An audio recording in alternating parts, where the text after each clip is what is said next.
그래서 대표적인 게 르네상스 테크놀로지라는 이 퀀트 펀드가 있는데 이게 2019년 기준 그 30년간 연평균 수익률이 무려 66%입니다. 되게 많이 나왔네. 벼랑간 주식 부동산으로 부자 되는 이야기 별주부전 연미입니다. 벅셔입니다. 안녕하십니까. 식사나 잡섰어? 지난주부터 이거 계속 미는데 최근에 봤구만. 최근에 아니야, 보셨습니까? 옛날에 봤어. 예, 옛날에 봤어요. 옛날에 보셨습니까? 식사는 중요합니다. 네. 탄단지 챙겨 드셔야 돼요. 네. 가볼까요? 빨리 진행하겠습니다. 자, 오늘은 지난주에 우리가 그 PBR과 뭐 PER 이거를 괜히 꺼내는 바람에 오늘 부채 의식을 갖고 갑자기 표정을 못 숨기겠네 내가. 그래서 말이 나온 김에 결국에 그거 조금만 더 건드려 보자. 왜?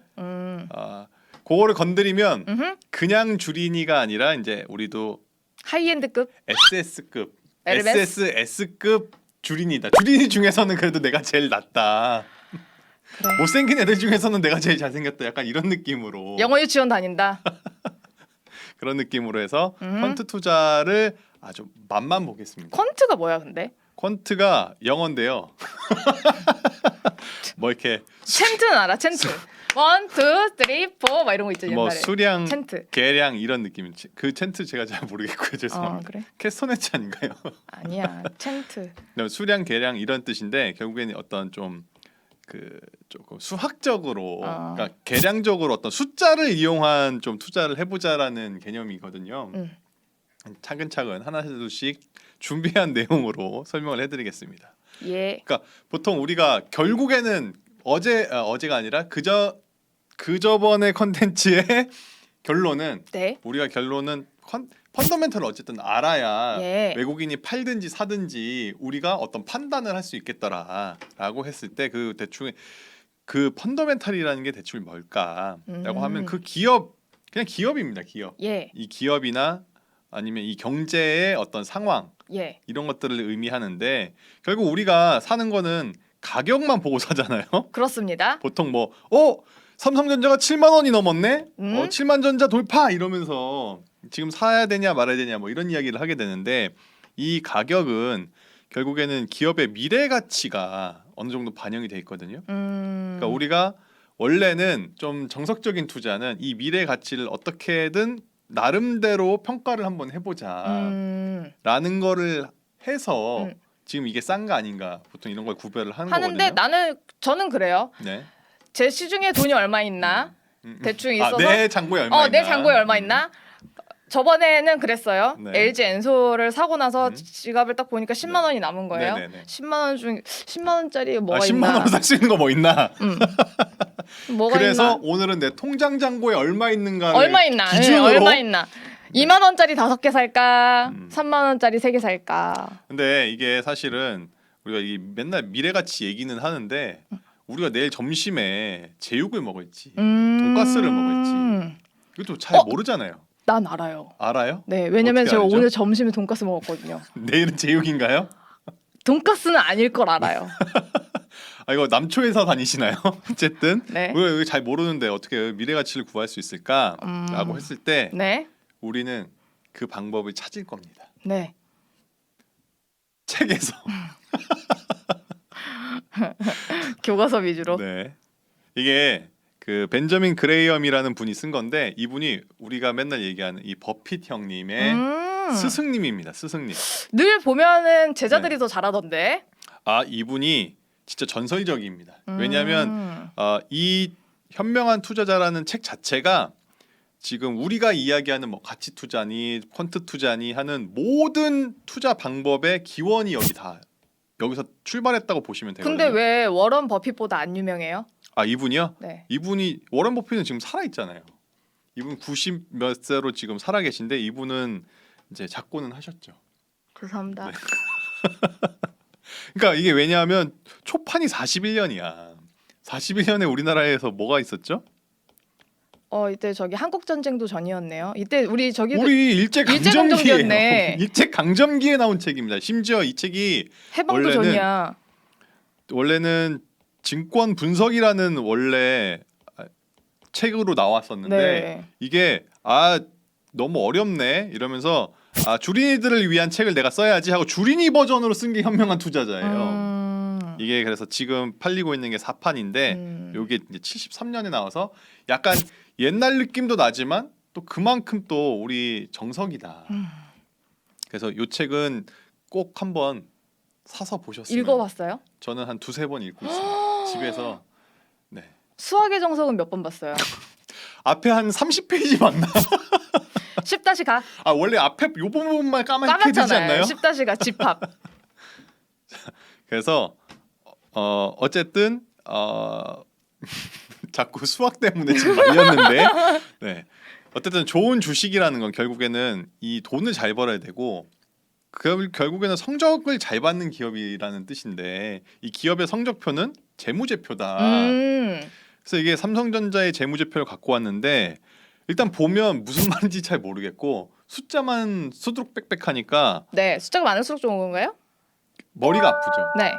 그런데 그래서 우리가 지난번에 얘기했던 PER이나 이 PBR은 적을수록 좋댔잖아요. 결국에 뭐냐 하면 이게 지금 어렵잖아요. 그리고 뭔가 항목도 되게 많고 이거 요약 버전이라고 보시면 됩니다. 네. 쉽게 보려고. 네네네. 머리 아프니까. 빨리 치워주세요. 네. 그래서 이게 PER은 결국에는 시가총액을 순이익으로 나눈 건데 네. 그리고 PBR은 시가총액을 자본으로 나눈 거고. 네. 그러니까 이해되게 이게 좀 얘기해 주세요.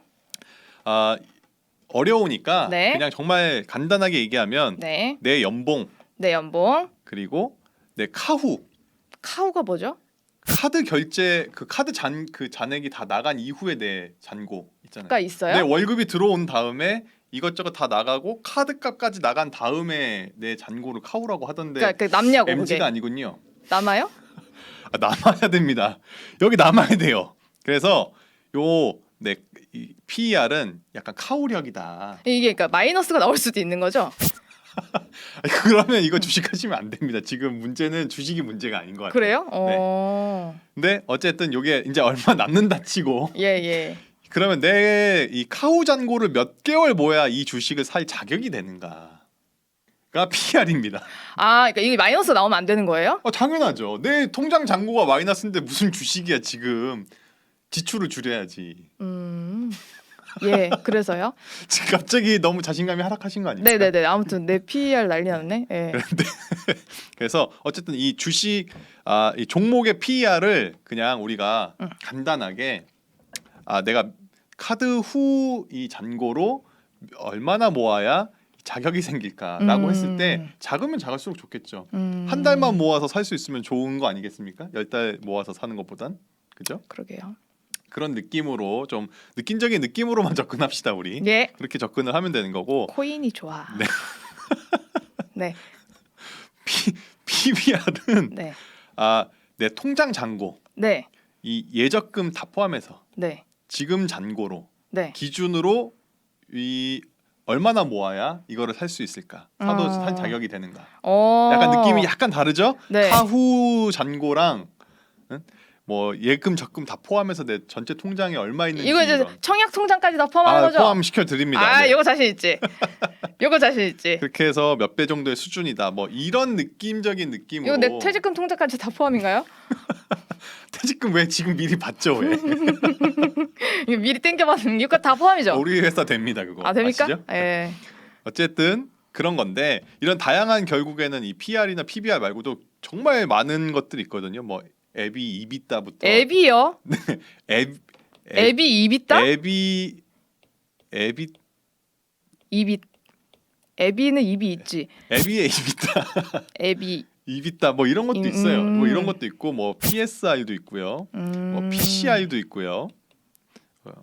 PCR? 네, PCR 아니 우리 이거 코로나 때 코 찌르는 그 거잖아요. 이건 뭐지? 이거는 CPR. CPR.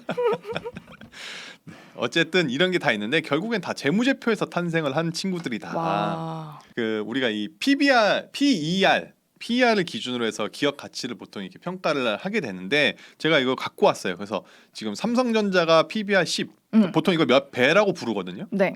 삼성전자가 10배고 LG 에너지 솔루션이 130배고 현대차가 6배고 네이버가 52배, KB금융이 4.5배, HMM 우리 한때 흠슬라로 지금 유명했던 흠 있죠? 이게 1.2배인데 자 그냥 우리가 단순히 PER 낮은 게 좋다. 네. 이것만 기준으로 봤을 때는 흠이 제일 좋네요. 이걸 지금 얘네들 중에서 흠을 사야 된다는 뜻이거든요. 안 담을 필요가 없네요. 안 담을 필요가 없다고 부정사를 2번 쓰시면 담아야 긍정인가요? 된다는 거죠. 강한 긍정. 근데 우리가 단순히 이렇게만 하면 안 되고 아무 기업이나 PER을 그냥 이렇게 대충 비교하면 안 된다. 이건 마치 강남 아파트와 경북의 아파트를 평당 가격으로 단순 비교하는 거다. 이게 이렇게 하면은 되나요? 부동산 좀 아시는 분으로서 어떻게 생각하시나요? 강남의 아파트와 경북의 아파트를 단순 비교를 하면 어떻게 되나요? 망하죠. 망하죠. 네. 이게 월가제 제2라운드 투자 수업이란 책에서 나오는 부분인데 이 책도 제가 추천합니다. 네. 책을 되게 많이 읽으시나 보네요.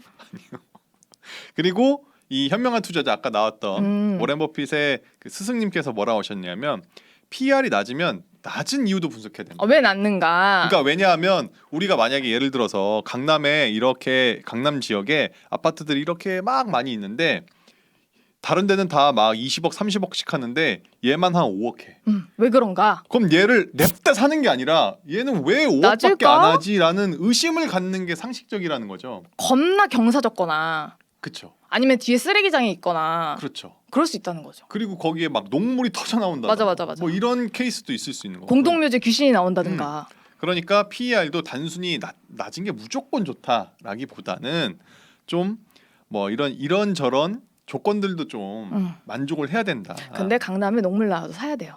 5억이면 그거는 압구정 현대 아파트는 5억 나오면 제가 삽니다. 사야 돼요. 제가 삽니다. 제가 살게요. 6억에 산다. 근데 어쨌든 그게 결국에 이게 다 무슨 뜻이냐면 경쟁사도 있을 것이고 어떤 섹터 뭐 반도체면 반도체, 전기전자, 뭐 자동차, 배터리 뭐 이런 섹터들도 있을 텐데 이런 상대평가형이다 결국에는 절대평가를 하는 게 아니라 그리고 좀 정성적인 평가를 해야 된다. 내가 발로 뛰어서 공부를 정성 좀 해야 들여서. 된다. CEO의 성격은 어떤지 하루에 몇 끼 먹는지 이런 것들을 좀 알아야 MBTI는 뭔지 그래야 이 사람이 이 기업을 잘 운영할 수 있는지 없는지 이런 걸 해야 되는데 사실 우리가 예를 들어서 삼성전자에 투자한다고 해서 이재용 형님의 뭐 MBTI? 십습관을 안다거나 MBTI를 가서 물어볼 수는 없잖아요. 그래서 결국에는 이렇게 우리가 이런 걸 다 머리를 써서 공부를 그러니까 어떤 것들을 준비를 해야 되는 건데 이런 정성평가나 상대평가를 하려면 이렇게 머리를 쓴다는 것 자체가 우리 인지 편향이 개입한다라고 표현을 하는데 이 뇌가 작동을 하면 이 결국에 이 뇌라는 게 행동경제학적으로 보면 괜찮나요? 여기까지 따라오셨나요? 네. 이 보면 뇌 진화가 좀 안 됐다는 거죠. 아직도 우가우가 하고 있다는 겁니다. 뇌 수준은. 그렇기 때문에 최근 편향 이런 편향들이 발생하는데 예를 들어 내가 최근에 한 일주일 동안 매일매일 막 5%씩 벌었어. 그러면 나는 주식 천재다. 이런 식으로 생각하게 되는 최근 편향. 이런 게 있고 집단 편향 이런 거 우리나라가 굉장히 심하죠.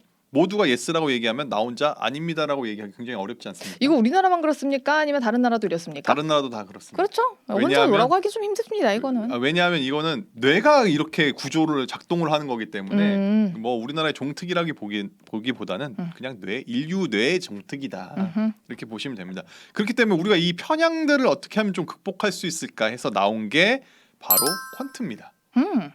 그냥 아싸리 다 컴퓨터한테 맡겨버리자 약간 이런 느낌인데 시가총액 순으로 이렇게 종목들을 쭉 나오면 거기 PER 낮은 순으로 이렇게 정렬을 해서 낮은 애들부터 이렇게 쭉 나오겠죠. 그럼 얘네들 이제 순위를 매겨줍니다. PER로 그리고 PBR도 똑같이 합니다. 네. 그래서 1, 2, 3, 4 그래서 요 1등과 1등을 더하면 이제 뭐 몇 등이 나오겠죠. 뭐 2등 네. 나올 수 있고 뭐 3등 나올 수 있고 이렇게 쭉 가치 나오면 개입이 안 되게끔. 네. 그러면 얘네들 순으로 다시 정렬을 해서 그러니까 이 둘 다 낮은 애들을 그냥 20개 종목을 아무 생각 없이 그냥 일단 냅다 사는 겁니다. 네. 그리고 뭐 분기면 분기, 반기면 반기 1년에 한 번씩 이걸 리밸런싱 이렇게 업데이트를 해주는 네. 그런 방식으로 보통 접근을 하는 와, 게 나 여기까지 퀀텀입니다. 따라갔어. 따라왔습니까? 천재야. 갑시다. 근데 이게 실제로 이 퀀트가 얼렁뚱땅 막 되는 건 아니고 그 월스트리트의 많은 펀드들이 이 퀀트를 이용해서 투자를 실제적으로 하고 있고 이게 아까도 말씀드렸지만 좀 수학적이잖아요. 그러니까 아주 뛰어난 물리학자와 수학자들을 영입을 합니다. 아까 그 정도는 나도 하겠는데요. 이제 그거는 생기초, 생기초도 아니고 그냥 입문. 그냥 우리가 소개팅이라고 하면 나 누구 좀 소개시켜줘 그냥 소개시켜줘라고 얘기한 정도의 수준으로 우리가 지금까지는 아주 겉핥기를 했기 때문에 오케이. 근데 이제 이런 물리학자들과 수학자들이 여기에 들어가서 이걸 수학적으로 굉장히 분석을 많이 하는 거죠. 그러니까 이게 결국엔 재무제표가 다 숫자였잖아요. 그러니까 이걸 수학적으로 이렇게도 조합해보고 저렇게도 조합해보고 했을 때 굉장히 잘 수익률이 나올 수 있는 것들을 만들어내는 역할들을 하고 있는 거죠. 그래서 대표적인 게 르네상스 테크놀로지라는 이 퀀트 펀드가 있는데 이게 2019년 기준 그 30년간 연평균 수익률이 무려 66%입니다. 되게 많이 나왔네. 이런 분들 싹쓸이 해가는 이유가 있겠죠. 이 퀀트 투자가 진짜 무적의 투자법은 아닙니다. 왜냐하면 우리가 정말 제가 얘기했지만 나 누구 좀 소개시켜줘 수준이기 때문에 이제 거기서 시작을 하고 나면 보통 뭘 합니까? 어떤 스타일을 좋아하냐부터 해가지고 성별도 고르고. 성별도 골라야지 요즘 시대. 그러니까 뭐 사진 교환도 해야 되고 그리고 이제 그럼 둘이 이제 직접 연락해서 어디서 만날지 날짜도 정해야 되고 그리고 그제서야 이제 처음으로 얼굴 보는 만남도 있고 뭐 애프터도 있고 그 이후의 일들이 쭉 진행되는 거잖아요. 그러니까 지금 제가 말씀드린 거는 정말 이제 출발선에 막 선 느낌이기 때문에 이 퀀트 투자에 대해서 조금 자세하게 이게 나의 어떤 가치 판단이 개입되지 않고 좀 컴퓨터에 맡기는 느낌인데 괜찮은 것 같은데라는 생각이 드시면 이 퀀트 투자에 대해서 좀 책이나 아니면 유튜브에도 퀀트 투자 알려주시는 분들 굉장히 많거든요. 좀 많이 여러 가지를 좀 공부를 하셔야 결국에는 이게 되는 거고 실컷 알려줘놓고 지금 아니라고 하는 거예요? 결국 이 퀀트 투자도 가치 투자가 이제 보이는 색깔로 좀 바꿔주세요. 흰색 안 보여요.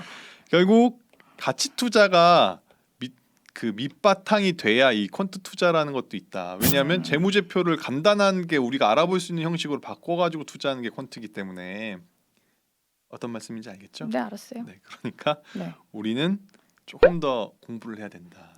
알겠습니다. 투자는 여러분의 몫입니다. 전 책임지지 않습니다. 저도 모릅니다. 네, 아무튼 네. 벼랑간 주식 부동산으로 부자 되는 이야기 별주부전의 얀미였습니다. 덕시였습니다. 감사합니다. 만수무강하십시오. 좋아요, 댓글, 알림 설정, 구독